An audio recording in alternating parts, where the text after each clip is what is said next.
बिहार में जो सियासत इस समय छिड़ी हुई है उसको क्या नाम दिया जाए। इसे अपनी अपनी सियासत कहे या फिर सुविधा की सियासत का नाम दिया जाए, ये भी अपने आप में इस पर विचार करने की बात है कि ये सियासत को क्या नाम है। बिहार में विपक्षी महागठबंधन मतदाता सघन पुनरीक्षण को लेकर भ्रम फैलाने में कोई कसर नहीं छोड़ रहा है। सुप्रीम कोर्ट के फैसले के बाद राजनीतिक दल इसकी अपनी अपनी सुविधा के हिसाब से व्याख्या कर रहे हैं। ऐसा लगता है मानो उनके अंदेशों को सुप्रीम कोर्ट ने नोटिस दिया है और चुनाव आयोग को निर्देश दिया है। लेकिन सच यह है कि सुप्रीम कोर्ट ने कुछ सजेशंस दिए हैं, चुनाव आयोग इसके लिए बाध्य नहीं होगा। इस बीच बिहार में मतदाता सूची के विशेष सघन पुनरीक्षण SIR के तहत अब तक 66.16% यानी 5 करोड़ 22 लाख मतदाताओं के फॉर्म्स एकत्रित किए जा चुके हैं।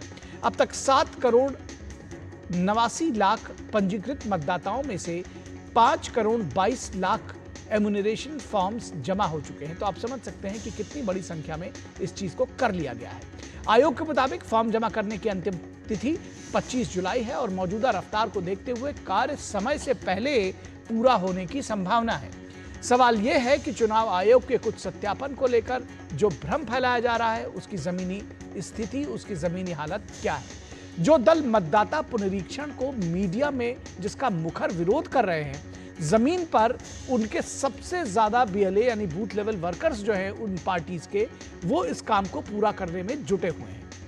चुनाव आयोग की माने तो इस समय बिहार में 77,000 BLO जो बूथ लेवल ऑफिसर्स हैं इलेक्शन कमीशन के, उसके अतिरिक्त पार्टियों के 1.5 लाख बूथ लेवल वर्कर्स लोगों से फॉर्म भरवा रहे हैं। यानी कि पार्टियां अपने अपने लेवल पर इस बूथ लेवल कार्यकर्ताओं को उन्होंने लगा रखा है। CPM ने 578, CPIML ने 1271, कांग्रेस पार्टी ने 16,500, राष्ट्रीय जनता दल ने 47,504, बीजेपी ने 52,669, JDU ने 34,600। इस तरह से राजनीतिक दलों ने 2 गुनी से 20 गुनी तक अपनी ताकत इसमें झोंक रखी है। लेकिन अफवाह का बाजार गर्म करने में कोई कोर कसर नहीं छोड़ रहे हैं। चुनाव सुधार कार्यक्रम के तहत केंद्र सरकार ने निर्वाचन आयोग में आधार कार्ड को मतदाता पहचान पत्र के जरिए इलेक्टोरल डेटा के साथ जोड़ने के प्रोजेक्ट की रूपरेखा सदन में रखी है। और जब इसको रखा तो कांग्रेस सहित विपक्षी दलों ने इसका पुरजोर विरोध किया था। इसकी तस्वीरें भी हम आपको दिखाएंगे। सरकार का मकसद एक व्यक्ति के नाम से कई वोटर ID को खत्म करना था, साथ ही चुनावी प्रक्रिया को त्रुटि रहित बनाना था। लेकिन एक मामले की सुनवाई के दौरान, जब इस मामले की सुनवाई दरअसल सुप्रीम कोर्ट में हुई, तो सुप्रीम कोर्ट ने साफ किया था कि आधार कार्ड या नंबर सिर्फ पहचान के दस्तावेज हैं, ये नागरिकता का कानून नहीं है और नागरिकता के लिए आधार कार्ड नहीं है। लेकिन आज वही विपक्ष आधार कार्ड को नागरिकता का सबसे बड़ा प्रमाण पत्र मनवाने पर तुला हुआ है। तो किस तरह से सुविधा के हिसाब से जो ये सियासत है वो बदल गई, ये भी देखने की जरूरत है। बीजेपी नेता गौरव भाटिया ने कहा है कि राहुल और तेजस्वी की आस्था सर्वोच्च न्यायालय में नहीं है। जो अपनी राजनीति ऐसे वोटर्स के द्वारा आगे बढ़ाना चाहती हैं जिनके पास संवैधानिक अधिकार वोट डालने का नहीं है, जो नहीं चाहती कि वोटिंग प्रक्रिया में पारदर्शिता आए, उनके लिए यह करारा जवाब है। और आज ये सवाल पूछा जाएगा, क्या कहना है तेजस्वी यादव का, सर्वोच्च न्यायालय का जो फैसला आया है उसको तो मानेंगे आप? राहुल गांधी जी आप बताइए, सर्वोच्च न्यायालय में सुनवाई से एक दिन पहले आप प्रदर्शन कर रहे थे और स्पष्ट हो रहा था कि इन नेताओं की आस्था माननीय सर्वोच्च न्यायालय में भी नहीं है। और अब आपको दिखाते हैं 2022 में संसद में हुए जो तकरार है उसकी कुछ तस्वीरें, और उसमें जो गर्मा गर्म बहस हुई थी। उस वक्त कांग्रेस के सांसद मनीष तिवारी ने कहा कि आधार का वोट के लिए विरोध किया था कांग्रेस ने, और उनका यह कहना है कि किसी भी तरह से आधार को जो वोटर कार्ड है उसके साथ नहीं जोड़ना चाहिए। आइए आपको सुनवाते हैं उस समय की बाइट्स आपको।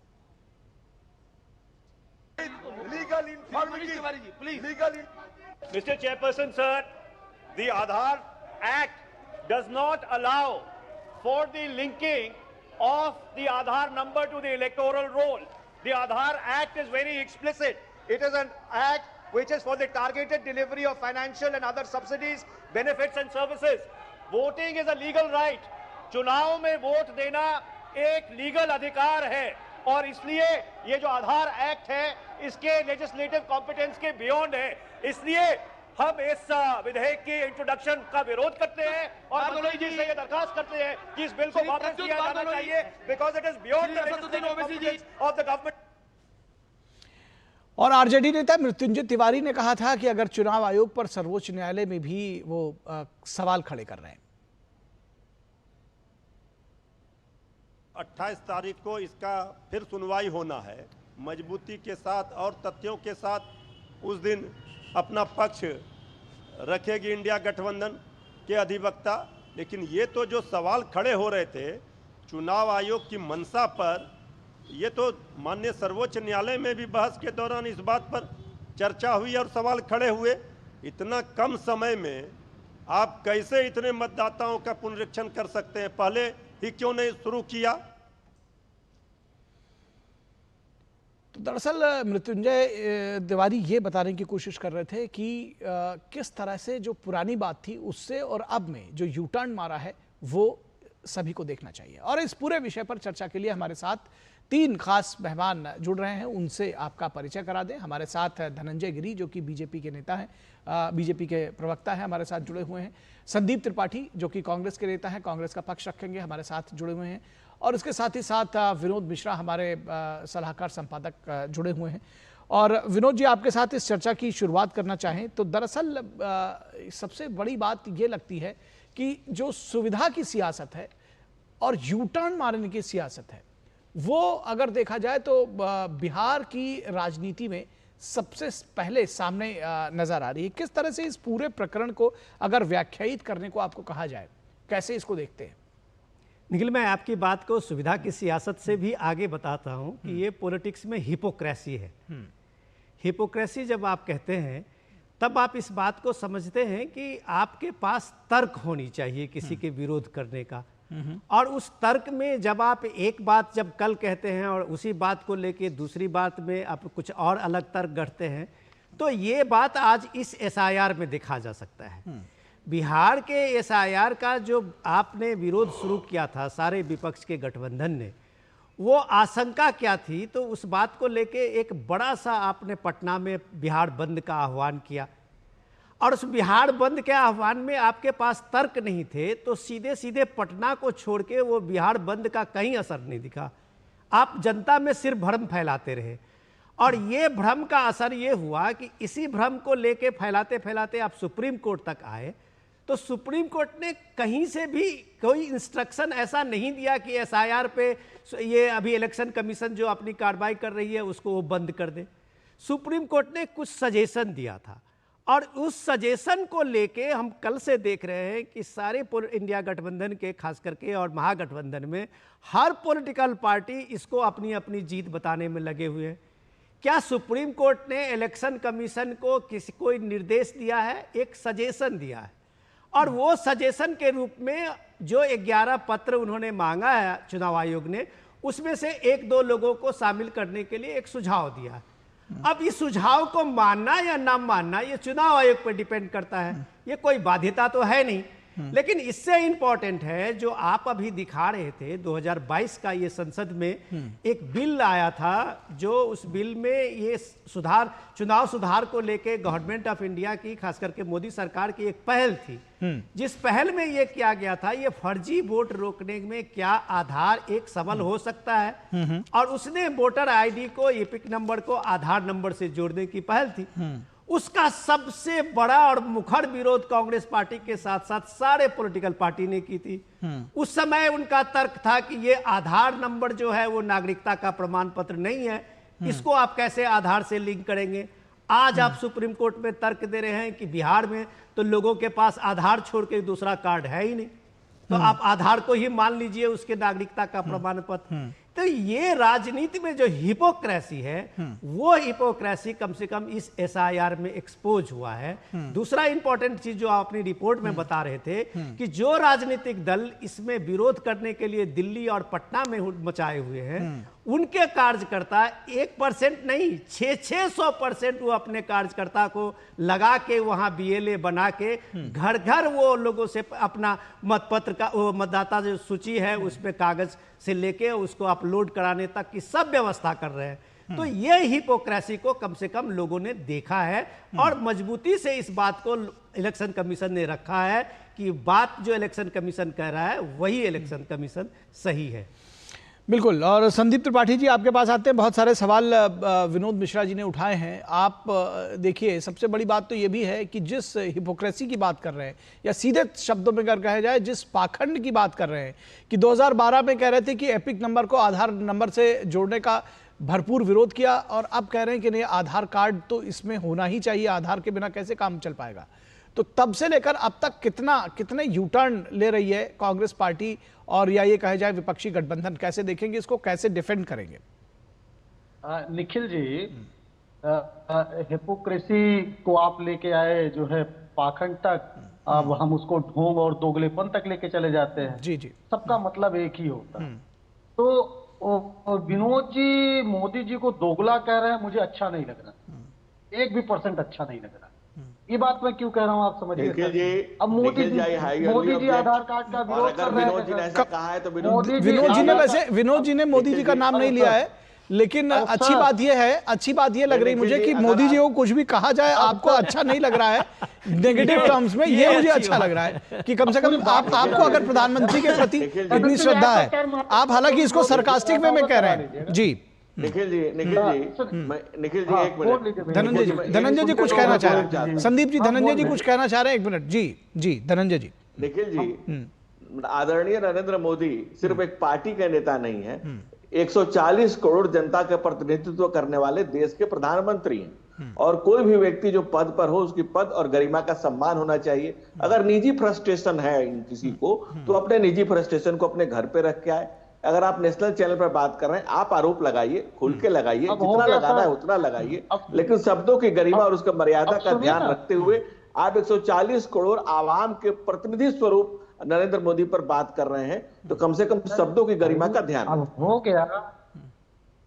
ठीक है संदीप जी, चलिए ऐसी बात ना कही जाए। संदीप जी सुनिए ना, ऐसी बात ना कहें जो किसी को बुरी लगे। उसमें 100 गुणा कर लीजिए, उसका प्रतिनिधित्व कांग्रेस पार्टी करती है। तो ये हमने कहा कांग्रेस को कहा भाई, तो हमने कब क्या कहा आपसे, कुछ कहा? अरे हिपोक्रेसी कहा गया ना, हिपोक्रेसी मतलब दोगलापन होता है ना। तो मोदी दोगले थे, आई वो आधार कार्ड का विरोध करते थे, आज कह रहे अच्छा है नहीं। अगर आप अच्छा है, ये दोगलापन नहीं है। आप ठान के आए हैं कि आज बहस आपको नहीं करनी है। हाँ, सच में सच यही है जो विनोद जी ने कहा। आप ये ठान के आए हैं कि आप मुद्दे की बात नहीं करेंगे ना, और शायद उसके वजह यह है कि आपके पास उसका जवाब नहीं है। आप अगर आप जवाब नहीं देना चाह रहे हैं तो मैं धनंजय जी के पास जाऊंगा, अगर आपके पास जवाब नहीं है तो। ठीक है धनंजय जी, आपके पास आते हैं। किस तरह से ये आप देख रहे हैं इस सियासत में, इस तरह की सियासत को, क्या इसके मायने हैं, कैसे इसको देखते हैं, क्यों ये जो सारी कवायद हो रही है बिहार में, इसके पीछे की क्या वजह देख रहे हैं? देखिए, स्पष्ट है, सिर्फ हंगामा खड़ा करना मकसद है। कहते हैं संविधान का सम्मान, हाथ में संविधान है और संवैधानिक संस्थाओं से 2-2 हाथ करने को तैयार है। आप देखिए, सिर्फ ईवीएम पर 44 केस 45 केस सुप्रीम कोर्ट से रिजेक्ट हो चुका है। इसको लेकर के आप कोर्ट में हाजिर हैं। सुप्रीम कोर्ट ने जो सुनाया वो सबके सामने है। उन्होंने सिर्फ राय दिया और बिल्कुल जो प्रक्रिया चल रही है उसमें 60% कंप्लीट भी हो चुकी है। 2003 में भी 31 दिन में हुई थी, अभी 30 दिन में होनी है। उसके बाद 30 दिन आपको क्लेम करने के लिए मिलेगा। जिनको अपना वोटर आई कार्ड ठीक कराना है, जब चुनाव नाम ठीक कराना है, वो लोग लगे हुए हैं। 60% ज्यादा कंप्लीट हो चुका है। बीएलए आपके लगे हुए, बीएलओ लगे हुए, तमाम प्रक्रियाएं चल रही हैं। लेकिन सिर्फ हंगामा खड़ा करना मकसद है। जस्टिस सुधांशु धूलिया, जस्टिस जमाल बागची की पीठ ने इसको सुनवाई की, अगला डेट दिया है। और जब स्पष्ट है कि ये भाई एक संविधान के प्रदत्त शक्तियों के अनुसार चुनाव आयोग अपना काम कर रहा है, लेकिन आप कहते हैं कि संविधान को की रक्षा करनी है, किससे? कांग्रेस पार्टी से। उस संविधान की आपके यहां तो कल्चर है कि भाई हम हमारी जीत हार तय करेगी कि हम संविधान का कितना सम्मान करेंगे। चुनाव हारने पर और कोर्ट के खिलाफ डिसीजन देने पर आपने आपातकाल लगाया और आज आफत मचा रहे हैं सिर्फ इसलिए कि आपको हार का अंदेशा पहले हो चुका है कि हम हार जाएंगे। भाई आप इस देश के संविधान और कानून को उतना ही मानती है कांग्रेस जितना उसको जरूरत है। इस देश में जैसे जैसे चुनावी प्रक्रिया पारदर्शी होती चली गई वैसे ही कांग्रेस कुछ सत्ता से दूर होती चली गई और उसी की खींच मिटाने की कोशिश की जा रही है। आप चुनाव आयोग पर सवाल उठा रहे हैं, चुनाव आयोग पर सवाल उठा रहे हैं। भाई 11वें चुनाव आयोग रिटायरमेंट के बाद 2-2 टर्म राज्यसभा चले जाते हैं कांग्रेस पार्टी से, 3 साल वो मंत्री रहते हैं, लेकिन वो एकदम निष्पक्ष थे, इसलिए उनको राज्यसभा भेजा गया, इसलिए उनको मंत्री बनाया गया। लेकिन इस तरह की जो बातें आप कर रहे हैं, जिस तरह की गैरबाजी बातें आप कर रहे हैं, देश की जनता जानती है। और जब चीजें सुप्रीम कोर्ट ने अगला किसी ने आ रहे हैं भाई आपके पास, बहुत तेजी से चल रही है। और दूसरी बात, जो संदीप जी एक शब्द को लेकर के बड़े परेशान हो रहे थे कि ऐसा, तो जब हमारे यहाँ पूर्वांचल से करी है तो अगर माता और पिता अलग अलग संप्रदाय से आते हैं, उनके बच्चों को ऐसा कुछ कहा जाता है जिस शब्दों की उस तस्दीक कर रहे थे, तो उनके यहाँ कौन है वो बखूबी समझ गए होंगे कि उनके यहाँ कौन है। इस शब्द ये सब बातें मत करिए, छोड़िए, लेकिन इस विषय पर नहीं जाते हैं, इसलिए शब्दों की मर्यादा रखनी चाहिए। नेता प्रतिपक्ष का भी मैं सम्मान करता हूं, मैं प्रधानमंत्री का, हर व्यक्ति का सम्मान होना चाहिए। सम्मान संदीप दीक्षित का भी होना चाहिए, निखिल का भी होना चाहिए, मिश्रा जी का। और मेरा मिश्रा जी के नाम को लेकर के मैं उनके शब्द अपने मुंह में नहीं, अपने शब्द उनके मुंह में नहीं डालूंगा। हम सीधी बात करें कि भाई कहां पे ऑब्जेक्शन है। 2022 में अगर आप पार्लियामेंट के पटल पर इसका विरोध करते हैं और आज जोड़ने की बात, संदीप जी आपके पास आएंगे, सुन लीजिए भाई, उनकी बात सुन लीजिए, आ रहे हैं आपके पास। हाँ जी, ठीक। अब उपदेश आपने शुरू किया, आप देखिए यही बात है, आपने शुरू किया तो सीधे जो है कहां से शुरू किया, जो सवाल पूछा गया उसका आपने जवाब नहीं दिया, जिसका सवाल आपसे पूछा गया उसका जवाब नहीं दिया, इतनी देर तक आप बहस करते रहे। और अभी भी आपका नंबर है, सुनिए एक सेकंड संदीप जी, अभी भी आपका नंबर है, आप जो कहना चाह रहे हैं कहिए, वरना आप अगर आप चाहते हैं बहस में अपनी बात निकालना तो निकालिए। नहीं, हम बिल्कुल नहीं निकालना चाहते। हम वही मुद्दे की बात करते हैं, हिपोक्रेसी की जो बात आई, मैंने उस पर कहा कि अगर हिपोक्रेसी की, अगर इस तरीके की बात हिपोक्रेसी या दोगला या ढोंग या पाखंड कहा जाता है, तो ऐसा भारत के राजनीतिक इतिहास में हजारों उदाहरण हमारे देश के प्रधानमंत्री जी का मिल जाएगा। तो ये शब्द उन पर भी लागू होते हैं, पहली चीज। दूसरी चीज, हम बिल्कुल कहीं भी जो है किसी, लेकिन पैदाइशी राहुल गांधी पर ही लागू होता है। अगर माता पिता अलग अलग धर्म से आते हैं, सुन लीजिए, सुनिए तो पहले सुन लीजिए, आपके नंबर पैदाइशी अरे सुनिए भाई धनंजय जी आपके पास दोबारा आएंगे, अभी इनको बीच में दोनों अलग अलग हो, उसकी संतान को दोगला ही कहते हैं दीक्षित। ये चट्टे लोग हैं, चोरी खुल जाए। सुनिए भाई, और ये अब इस तरह की बातें मत करिए। तुम नेता हो, दोगले ये सब चट्टे लोग हैं, पैदाइशी दोगला है, लीगल, ये आदमी संवैधानिक, हत्ती की सामाजिक, तभी मैं हर तरह से दोगला है। अगर तुम अगर दोगले की परिभाषा जानना चाहते हो, ठंडा पूर्वांचल में, उत्तर में उसी को कहा जाता है जिसका बाप अलग धर्म से आता है और मां अलग धर्म से आती है और बेटा तीसरे को दोगला ही कहते हैं। इसलिए अगर प्रधानमंत्री को कोई बात करनी हो, टिप्पणी करने से पहले एक नहीं 100 बार तुम्हें सोचना पड़ेगा। चलिए भाई, ठीक है, व्यक्तिगत मत होइए, आप दोनों लोग व्यक्तिगत मत होइए। नहीं, सुनिए, आप सुनिए, धनंजय जी आप भी सुनिए, संदीप जी आप भी सुनिए। नहीं, सुनिए धनंजय जी आप भी सुनिए और संदीप जी आप भी सुनिए, दोनों लोग सुनिए भाई, सुनिए भाई, इस तरह से नहीं। धनंजय जी आप भी शांत हो जाइए, संदीप जी आप भी शांत हो जाइए। अगर भाई आप देखिए, संदीप जी आप इस तरह से, संदीप जी आप अगर इस तरह से इन चीजों को चलाएंगे, आप देखिए जितनी देर से आए हैं 10 मिनट से ज्यादा आप फुटेज ले चुके हैं और आपने एक भी पॉइंट अपना नहीं रखा है। इस बात को आप और हमारे दर्शक ये सभी जान रहे हैं, क्योंकि आप शुरू ही कहीं और से करते हैं जिस पर दूसरों के लिए आप बोलने के लिए वो करते हैं। अगर आप कुछ बताना चाह रहे हैं, अभी मैं आपको थोड़ा समय दूंगा, बताइए। धन्यवाद। देखिए दो चीजें सर, अभी जिस मनीष तिवारी जी बाइट चला रहे थे, ये बातें तब की थी जब आधार कार्ड पूर्णता बने ही नहीं और आप लागू करने की बात कर रहे थे, पहली चीज। दूसरी चीज, जब आधार कार्ड आज भारत की 90% योजनाओं को आज संचालित 3 साल पहले आधार कार्ड नहीं बने थे, 3 साल पहले आधार कार्ड नहीं बने थे संदीप जी। सर 90% सरकार ने कहा था, सरकार का उसी सदन में बयान था कि 90% बना हुआ है। हम सिर्फ ये कह रहे हैं कि आज जब आपकी 90% योजनाएं आप चला रहे हो, उसी आधार कार्ड का जिसका आप विरोध ठीक है, करते अब थे, आपका पॉइंट तब आ गया। अगर मैं हम ये आपसे कह रहे दूसरा हैं- इसमें काउंटर नहीं, सवाल पूछना चाह रहा हूं। आपका पॉइंट आ गया, आपका पॉइंट आ गया, सबको समझ में आ गया। सुन तो लीजिए, सबको समझ, अरे सबको समझ में आ गया आप कहना क्या चाह रहे हैं। आप कहना ये चाह रहे हैं, ठीक है, आपका अब दूसरा सवाल सुन लीजिए इसी पर। आपने कहा कि भाई तब 90% बना था, आज उसी पे सारी योजनाएं 100% बन गया है। अब 100% नहीं, अब सवाल ये है कि अब 120% बन गया है। तब 90% बना था, अब 120% बन गया है। इसलिए कहा जा रहा है, इसलिए पूछा जा रहा है कि अब क्यों जुड़वाना चाहते हो, सवाल ये है। आधार कार्ड सर राज्य सरकारें नहीं बनाती हैं, केंद्र सरकार के अधीन एक स्वतंत्र अरे फिर वही वाला संस्था होती सवाल, है जो बनाती है। चाहे जो बनाता हो, इस पे सवाल नहीं कि बनाता कौन है, ये तुम्हारी गलती है, ये मेरी गलती, इस पे बात नहीं है। बन गया है, बन गया है 120%। यही सुन तो लीजिए निखिल जी, कल आपके चैनल पर मैं था जी, हमने यही कहा कि आज बार बार आधार कार्ड पर सवाल खड़े हो रहे हैं। वोटर पुनरीक्षण के पहले आप आधार पुनरीक्षण क्यों नहीं करते जब 90% योजनाओं का लाभ उसी के आधार पर आप दे रहे हैं? तो पहली चीज। दूसरी, सुप्रीम कोर्ट के संदर्भ में सर एक महत्वपूर्ण बात ये करनी थी। सुप्रीम कोर्ट हम जिस उद्देश्य से गए थे सर, खुश हैं हम, इसलिए खुश हैं सर कि जो चुनाव आयोग ने आदेश जारी किया था, उस आदेश पर और जो हम जानना चाहते थे चुनाव आयोग से, तो चुनाव आयोग तो सर हमको समय नहीं दे रहा था, हमारे सवालों का जवाब नहीं दे रहा था। वो सुप्रीम कोर्ट में जवाब आया, और सुप्रीम कोर्ट एक चीज और बहुत अच्छी चीज की जिसकी चर्चा नहीं हो रही है।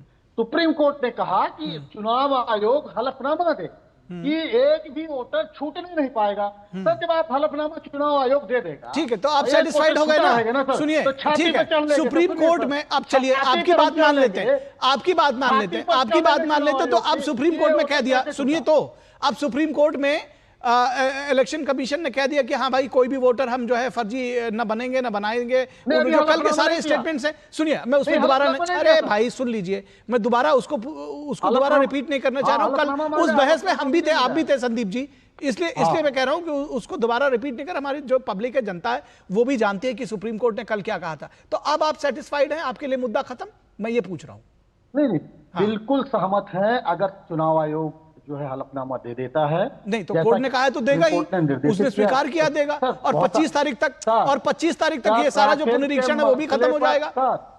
राफेल के मसले पर हमने देखा किस तरीके से हलफनामा दिया गया, फिर कहा गया टेक्निकल। राफेल के मसले पर राहुल गांधी ने माफी मांगी थी, वो वाला प्रसंग बता रहे हैं सर जी? नहीं सर, वो प्रसंग बता रहे हैं जब फर्जी हलफनामा दिया गया था और ये टेक्निकल फॉल्ट थी।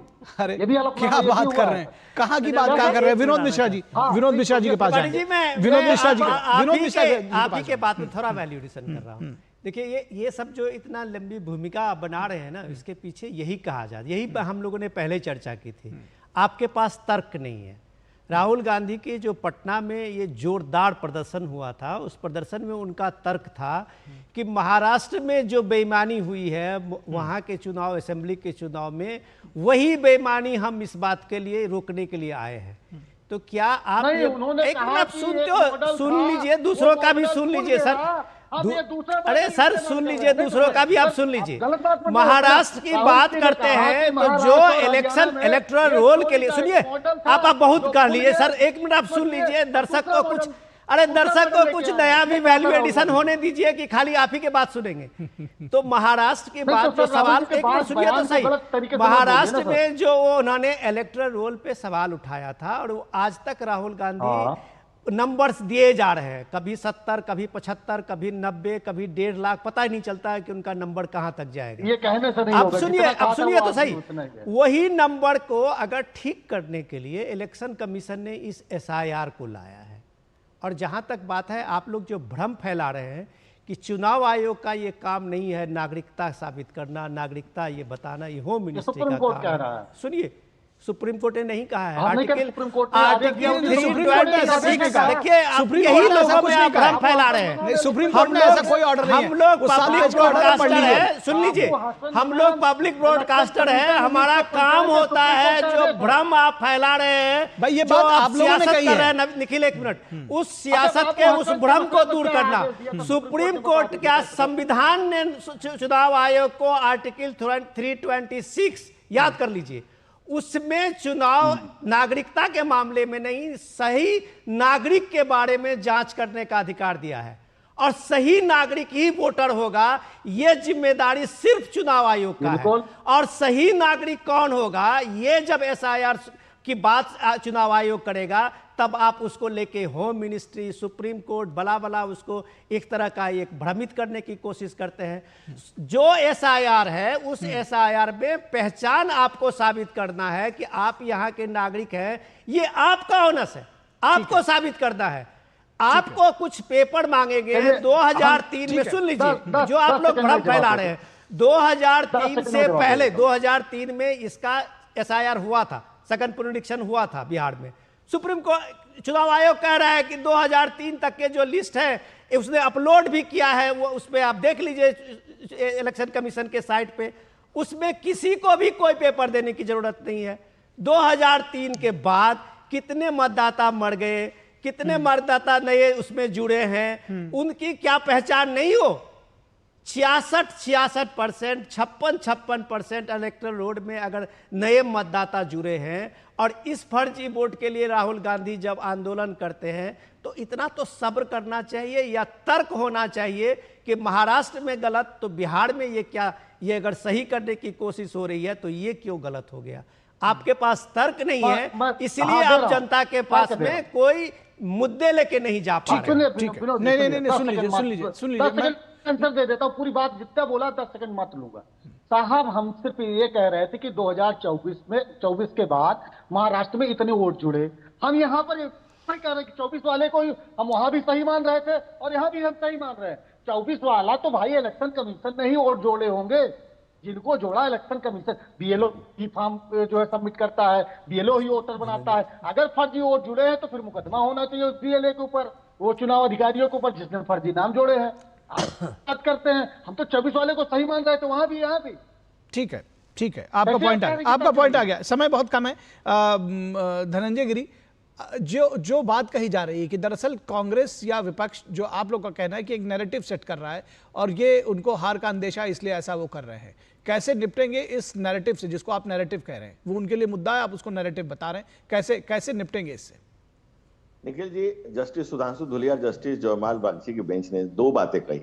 एक तो कोई छूटना नहीं चाहिए, बिल्कुल बात कही है, लेकिन यह भी कहा है कि आयोग को यह अधिकार है कि कोई अयोग्य व्यक्ति वोटर न बने, इसको भी आयोग चेक करे, और आयोग अपना काम संवैधानिक दायरे में संविधान की प्रदत्त शक्तियों से ही कर रहा है। अभी तो किसी का नाम कटा नहीं, कोई क्लेमेंट आया नहीं, किसी को हटाया नहीं, फिर यह हंगामा खड़ा करना मकसद क्या है? अभी 60% लोगों का उसमें, अगर चुनाव आयोग अपनी उस लिस्ट को, उस मतदाता सूची का शुद्धिकरण कर रहा है, उसमें जैसा कि विनोद जी बता रहे थे कि जिनकी मृत्यु हो गई है या जो युवा हैं उनका नाम जोड़ा जा रहा है, या 140% कैसे आधार कार्ड एक्स्ट्रा बन गए, क्या उसकी कहानी है? ये हर देश के जिम्मेवार नागरिक का काम बनता है। ये देश को धर्मशाला नहीं बनाया दिया जा सकता है। हाँ, एक भी व्यक्ति छूटना नहीं चाहिए और एक भी गलत जुटना नहीं चाहिए, इसी की काम हो रही है। इसमें सारे राजनीतिक दल ने बीएलए लगा रखे हैं, सरकार ने बीएलओ लगा रखे हैं, चुनाव आयोग का तो सही मशीनरियों से सहयोग ले रही है, फिर गलत होने की गुंजाइश बहुत ही कम है। गलत हो जाए तो उसके लिए क्लेम करने का 1 महीना है। सारी प्रक्रिया बिल्कुल चल रही है। इस बीच में हंगामा खड़ा करना और गलत नैरेटिव सेट करना, और कोर्ट ने भी साफ शब्दों में कहा कि भाई उन्होंने राय दिया है कि ये चाहे तो आप जोड़ सकते हैं, जबकि ये क्लियर है कि आधार कार्ड आइडेंटिटी प्रूफ है, आधार कार्ड आइडेंटिटी का प्रमाण पत्र नहीं है, सब लोग जानते हैं। भूटान के लोग भी अगर 10 साल के लिए रहते हैं, एम्बेसी के लोग लंबा रहते हैं तो उनको भी टेम्पररी आधार कार्ड इशू कर दिया जाता है। तो इस तरह से सबको चुनाव में वोट का अधिकार दे दिया जाए, नहीं दिया जा सकता है। इसलिए इस देश को भारत को भीड़ के हवाले नहीं किया जा सकता है। इस लोकतंत्र को मजबूत करना है, जीवंत करना है, प्राणवंत करना है, और इसको अब ऐसे संवैधानिक संस्थाएं कर रही हैं, लेकिन संवैधानिक संस्थाओं का सम्मान कुछ राजनीतिक दलों के लिए सिर्फ कहने की बात है। हाथ में संविधान और संवैधानिक संस्थाओं से दो हाथ। अगर ये हाथ छाप का यही आदत रही है, इसी कारण से इस देश की जनता ने उन्हें साफ कर दिया। ठीक है, चलिए, इसी कारण ठीक है, अब इस बहस को आगे नहीं बढ़ाएंगे। ठीक है, आपका पॉइंट आ गया, आपका भी पॉइंट आ गया। संदीप जी अब अगली बार, समय नहीं रह गया, हम ऑलरेडी टाइम एक्सीड कर चुके हैं। फिलहाल बहुत शुक्रिया दर्शकों हमारे साथ इसमें जुड़े रहने के लिए इस चर्चा में, और धनंजय गिरी आपका भी, संदीप त्रिपाठी जी बहुत धन्यवाद। अगली बार आपको हम और ज्यादा समय देंगे, लेकिन आप ये कोशिश करिएगा कि आप टू द पॉइंट बोलेंगे तो आपके